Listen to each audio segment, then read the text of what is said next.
भगवान भोलेनाथ की बड़ी महिमा, बड़ी कृपा है। शिव महापुराण की पावन कृपा,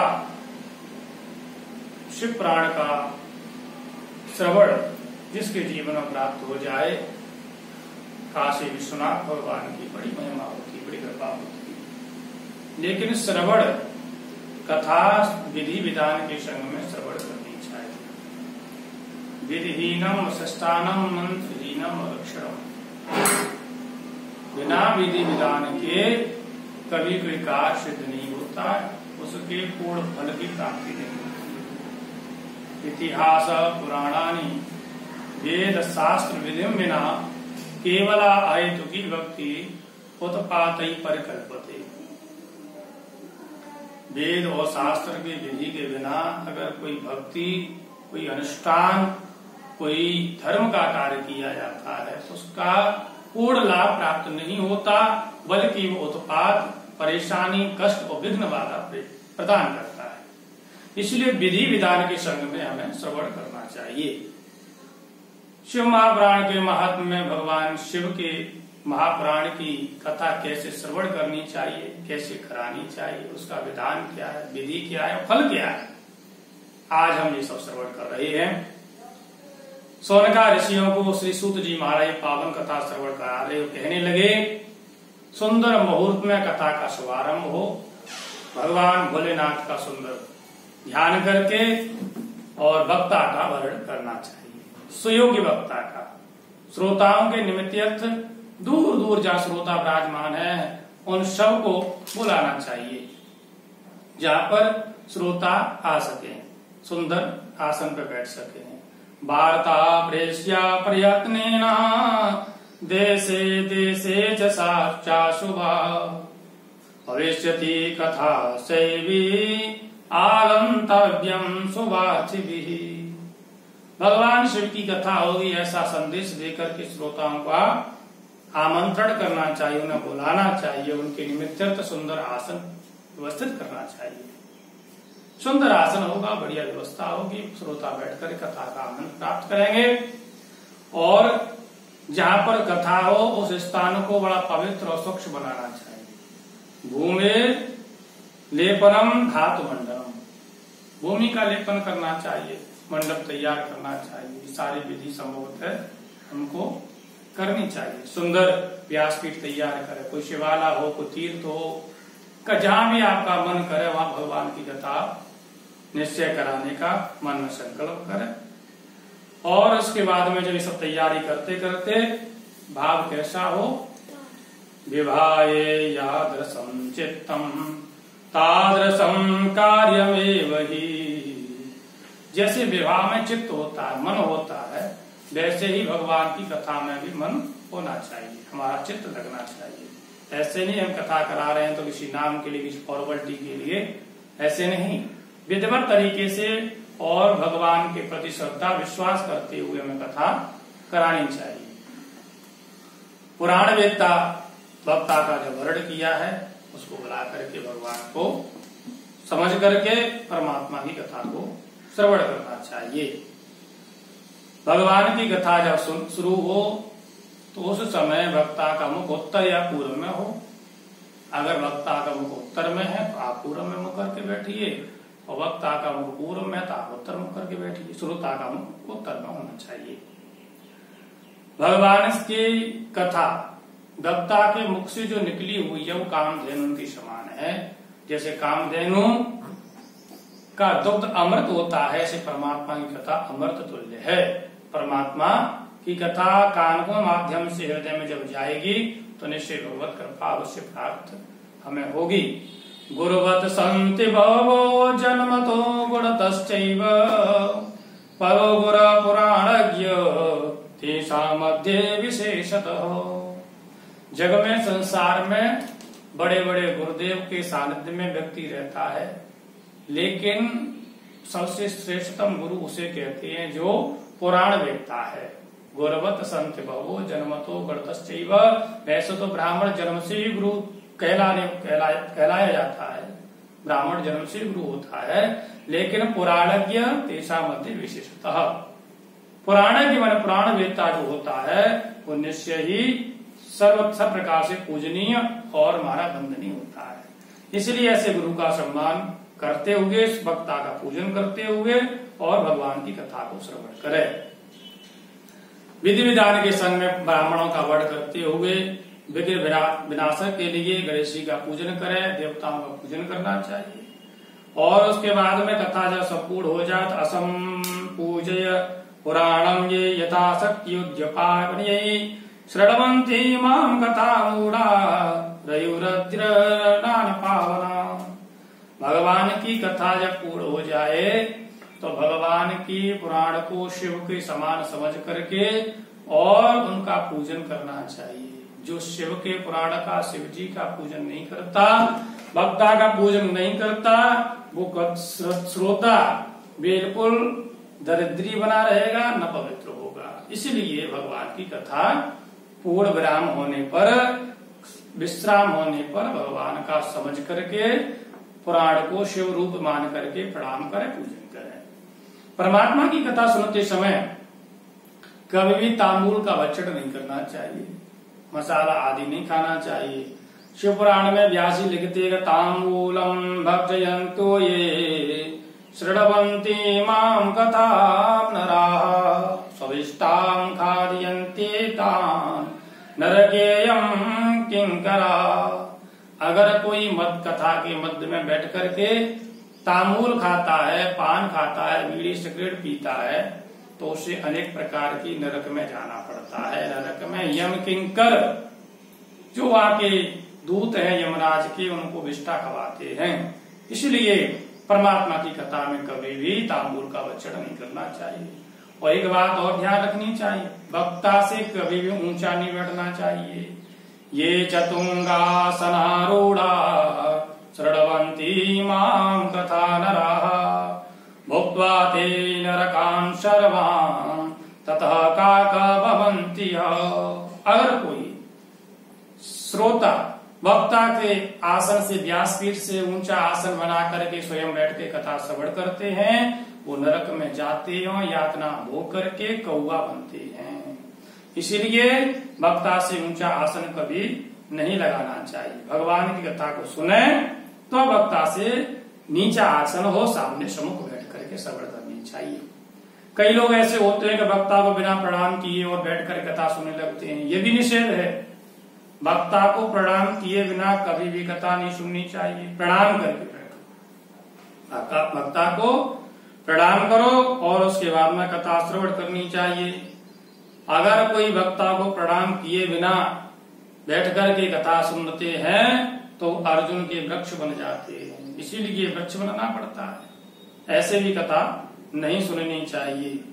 अगर कोई वक्ता इस पवित्र कथा की निंदा करते हैं, वे मारात्मक होकर और 100 जन्म तक कुत्ता बनते हैं। इसीलिए वक्ता को भी कथा की निंदा नहीं करनी चाहिए और वक्ता की भी निंदा नहीं करनी चाहिए। ये निंदन्ति च वक्तारम कथा चेमामुपावसिनी भवन्ति शुनका भुक्त्वा दुःख जन्म शतम् हिते। अगर कोई वक्ता भगवान की कथा की ही निंदा करता है या कोई श्रोता वक्ता कथा की निंदा करता है तो वो नरक में जाते हो, 100 जन्म तक कुत्ते बनते नरक भोगने के बाद में। इसीलिए भगवान की कभी कथा की निंदा हमें नहीं करनी चाहिए। इस प्रकार भगवान की जो कथा श्रवण करते हैं और भगवान को प्राप्त कर लेते हैं। कुछ लोग ऐसे भी संसार जग में हैं, कथा में व्यर्थ में समय क्यों बितावे, क्या लाभ है इससे? तो भगवान वेद व्यास जी ने स्पष्ट कर दिया, कदाचिन्नापि श्रवन्ति कथा में सुभावनी भुक्त्वा ते नरकान् घोरान् भवन्ति वनशूकरा। अगर जीवन में कोई बिल्कुल भी भगवान की कथा नहीं सुनते तो महाराज वो घोर नरक के वासी हो जाते हैं और दूसरे जन्म में वन शूकर माने वन के सुअर बनते हैं। इसीलिए परमात्मा की कथा श्रवण करना परम आवश्यक है। और भगवान की कथा जो नहीं सुनेंगे वो निश्चय ही संसार में केवल दुख को ही भोगते हुए रहेंगे। कुछ लोगों की आदत होती है, धर्म का कार्य चल रहा है या धर्म का काम हो तो अनायास विघ्न पैदा करते हैं, बेमतलब, जिसका कोई लाभ भी नहीं है फिर भी विघ्न पैदा करेंगे। ऐसे लोग भी नरक में जाते हैं। कैसे नरक में जाते हैं? जो भगवान की कथा में विघ्न पैदा करते हैं, परमात्मा की कीर्तन में विघ्न पैदा करते हैं, प्रभु के स्मरण में विघ्न पैदा करते हैं, वो भी नरक के गामी होते हैं। कथायाम कीर्त्यमानायाम विघ्न कुर्वन्ति ये कला कोट्यब्दं नरकान् भोक्त्वा भवन्ति ग्राम शूकरा। अगर कोई परमात्मा की कथा में विघ्न करता है तो हमारा करोड़ों जन्मों तक घोर नरक में निवास करना पड़ता है। करोड़ वर्ष तक घोर नरक में रहेंगे, उसके बाद में नरक भोगने के बाद ग्राम सूगर माने गांव के सूगर बनना पड़ेगा। इसीलिए जीवन में कभी भी भगवान की कथा में, भगवान के धर्म के कार्य में विघ्न हमको नहीं करना चाहिए। और भाव रहेगा तो भगवान शिव निश्चय ही कल्याण करेंगे। भवाब्धिमगनं दीनम मां समुदर भवाडवा कर्मग्राहगृहीतांगम दासोहम तव शंकर।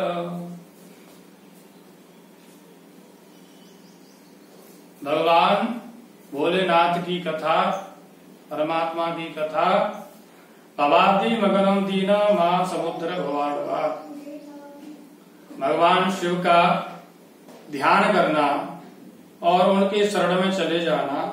हमारा कितना भी कैसा भी कर्म हो, प्रभु के चरणों में जब अचल भक्ति होगी, निर्मल मन लग जाएगा तो हमारा भव से हम पार हो जाएंगे। कर्म ग्रह गृहीतांगम दासोहम तो शंकर। अगर हम भगवान शिव की शरण में चले जाएंगे तो हमारा कैसा भी कुछ भी हो, लेकिन भगवान भोलेनाथ हमारे हर कार्य को संपन्न करके, अपने कर्म बंधनों से मुक्त करके, अपना दास समझ करके कल्याण हमारा अवश्य ही करेंगे। इसीलिए भगवान शिव को, भोलेनाथ को मान करके हमें ये भगवान की इस विधि से कथा श्रवण करनी चाहिए। भगवान की कथा सुनने के लिए पुंसाम दीक्षा विहीना नाम नाधिकार कथा श्रवे श्रोत कामैरतो भक्तु दीक्षा ग्राह्या चतुर्मनहि। भगवान शिव की कथा में श्रवण करने के लिए दीक्षा लेना परम आवश्यक है। बिना दीक्षा के अधिकार प्राप्त नहीं होता है। जो अधिकार है वैसा ही कार्य करना चाहिए। श्रवण की विधि क्या है? श्रवण की विधि में बताया कि न कुछ खाए, अन्न ग्रहण भी नहीं करे और कुछ भी नहीं खाए, ऐसी कथा सुने। ये भी संभव नहीं है तो घृत पान घी पी कर कथा श्रवण करे। ये संभव नहीं है तो दुग्ध पान करे कथा श्रवण करे। ये भी संभव नहीं तो फलाहार से साथ भगवान की कथा को श्रवण करे। और ये भी संभव नहीं है तो बारह एक बार भोजन करके भगवान की कथा को श्रवण करना चाहिए। और इस प्रकार भी कथा सुनने में समर्थता नहीं हो, विघ्न पैदा हो रहा हो तो भोजनम सुकरम मन्ये कथा श्रवण कारकम नोपवासो वरसेत्स्या कथा श्रवण विघ्न कृत। व्यास जी शिव पुराण में लिख रहे हैं, भोजनम सुकरम मन्ये, अगर हमें भोजन न करने से कथा में परेशानी होती है सुनने में, तो भोजन कीजिए और उसके बाद भगवान की पावन कथा को श्रवण करें। और इस प्रकार श्रवण करेंगे तो भगवान की कृपा होगी, तो भी कोई परेशानी नहीं है, विघ्न नहीं। भगवान की कथा सुनने वाले सत्यता के साथ में रहे, पवित्रता से रहे, दयावान हो और ज्यादा से ज्यादा मौन रहना चाहिए। वर्जित शब्दों का प्रयोग नहीं करना चाहिए। कामादि षड्विकारों को छोड़ देना चाहिए। तामसी भोजन नहीं करना चाहिए। स्वल्प आहार ले, भगवान को भोग लगा के प्रसाद ग्रहण करना चाहिए। और इस प्रकार जो भगवान की कथा कहेंगे, श्रवण करेंगे, वो भगवान के लिए बहुत ही प्यारे होंगे, भगवान की कृपा होगी। अगर कोई मानव निष्काम भाव से भगवान की कथा श्रवण करता तो भी बहुत पुण्य प्राप्त करता है। अगर ऐसा भाव नहीं है, कोई सकाम ही कथा श्रवण करे तो भी भगवान उसकी कामना को परिपूर्णतम कर देते हैं। दरिद्र क्षयी रोगी पापी निर्भाग्य एव च अनपत्यो पुरुष श्रुणया सतकथा में। जीवन में कोई दरिद्री है, भगवान भोले बाबा की, भगवान शिव की कृपा से कथा श्रवण मात्र से वो दरिद्रता दूर हो जाएगी। क्यों कि भगवान शिव बाड़ी के अधिपति भी हैं और शिव की कृपा से इस कलयुग में तो बहुत बड़ी कृपा बरसती है। भगवान शिव की कृपा से जीवन की दारिद्रता दूर हो जाएगी। अगर कोई भगवान की इस प्रकार कथा सुने तो हमारा वो दरिद्रता से छूट जाएगा। क्षयी रोगी, कोई क्षय रोगी वाला भी अगर भगवान की कथा सुने तो अभी वो रोग से मुक्त हो जाता है, पापी पापों से मुक्त हो जाता है। और किसी के घर में अगर संतान नहीं है वो भी कथा को श्रवण कर ले तो उसके घर में संतान की प्राप्ति होती है। जिस जिस कामना से भगवान की कथा को श्रवण करेंगे परमात्मा की कृपा अवश्य होगी और भगवान की कृपा से आपकी कामना पूर्ण हो जाएगी। कागबंध्यादय सप्त वेदा स्त्रिय सर्वदगर्वाचया नारी ताभ्यां श्राव्या कथा परी। कागबंध्या नारी भी, जिस नारी का गर्भ धारण नहीं होता, जिसके संतान नहीं है, ऐसी स्त्री भी, माता बहनें, माताएं भी अगर भगवान शिव की कथा को सुनेंगी तो भगवान की कृपा से उनके यहाँ संतान की प्राप्ति होगी। इस प्रकार कथा सुनने से बहुत अच्छे फल प्राप्त होता है। जिस कामना से तुम श्रवण करोगे भगवान को कामना पूर्ण करेंगे। अगर कोई शिव को पाने के लिए करे भगवान शिव ही कृपा करेंगे। शिव पुराण के पारायण के दिन अत्युत्तम है, करोड़ों यज्ञों के समान कहे जाते हैं। कोई कितना भी दान करे अगर भगवान शिव की कथा सुन ले उस समय जो दान किया जाता है वो अच्छे फलकारी होता है, कभी नष्ट होने वाला नहीं है। इस प्रकार भगवान की कथा सुनने के बाद में, कथा समाप्ति के बाद भगवान की कथा श्रवण हो जाए, पूर्ण हो जाए, 24,000 श्लोकों संपन्न जो संहिता संपूर्णतम हो जाए तो कथावाचक ब्राह्मण को और भगवान शिव के पुराण का पूजन करना चाहिए। जो भगवान की व्यासपीठ बनाई जाती है जय भक्ता के लिए, आसनार्थम प्रयक्षन्ति पुराणस्य चैनरः कमलाजिनवासामिमं च फलकमेव च। भगवान शिव की कृपा से उस भक्ता को उस व्यासपीठ का दान कर देना चाहिए। वस्त्र से, आभूषणों से, अलंकारों से विभूषित करके उसे दान पुण्य करना चाहिए। और उसके बाद में इस कथा के परिपूर्णतम फल प्राप्त करने के लिए अगर कोई श्रोता विरक्ति वाला है, मुख्य जो यजमान होता है वो गृहस्थी भी हो सकता है और वैरागी भी हो सकता है। अगर विरक्ति वाला है तो शिव गीता का पाठ करके कथा को पूर्णतम किया जा सकता है, करते हैं। अगर कोई श्रोता गृहस्थ है तो उसे हवन करना चाहिए और हवन की विधि बताइए कि रुद्र संहिता के प्रत्येक श्लोक के द्वारा अथवा शिव गायत्री के द्वारा या शतरुद्रीय मंत्रों के द्वारा भगवान शिव का हवन करना चाहिए। उसके बाद में भगवान शिव की प्रसन्नता के लिए 11 ब्राह्मणों को भोजन करावे और दान दक्षिणा प्रदान करके उनसे आशीर्वाद प्राप्त करना चाहिए और सोने का सिंहासन बनवा करके इस पुराण को विराजमान करके पूजन के संग भक्ता को दान देना चाहिए। सिंहासन संभव कलयुग में नहीं है लेकिन स्वर्ण दान, गौ दान ये सब संभव दान करने चाहिए। भूमि दान आदि का विधान जो शास्त्रों में वर्णित है, इस विधि के अनुसार जब हम इस प्रकार से भगवान की कथा को श्रवण करते हैं तो भुक्ति मुक्ति फल दोनों प्राप्त हो जाते हैं। भगवान शिव की कथा भुक्ति भी देती है और मुक्ति भी देती है। ये जन्म भार्य खलु जीव लोके ये वै सदा ध्यायन्ते विश्वनाथं बाड़ी गुणास्ततोति कथां शृणोति श्रोत्र गयन्ति भवमुत्तरन्ति। अगर कोई अपने जीवन में भगवान विश्वनाथ का ध्यान करते हैं वो इस लोक में भी सुख प्राप्त करते हैं और जिनकी वाणी भगवान की गुणानुवाद गाती है वो कथा श्रवण, जिनके कान भगवान की कथा श्रवण करते हैं उन्हें से भवसागर से सब सुखों को भोगने के बाद पार हो जाते हैं। बोले काशी विश्वनाथ भगवान की जय, राजराजेश्वर भगवान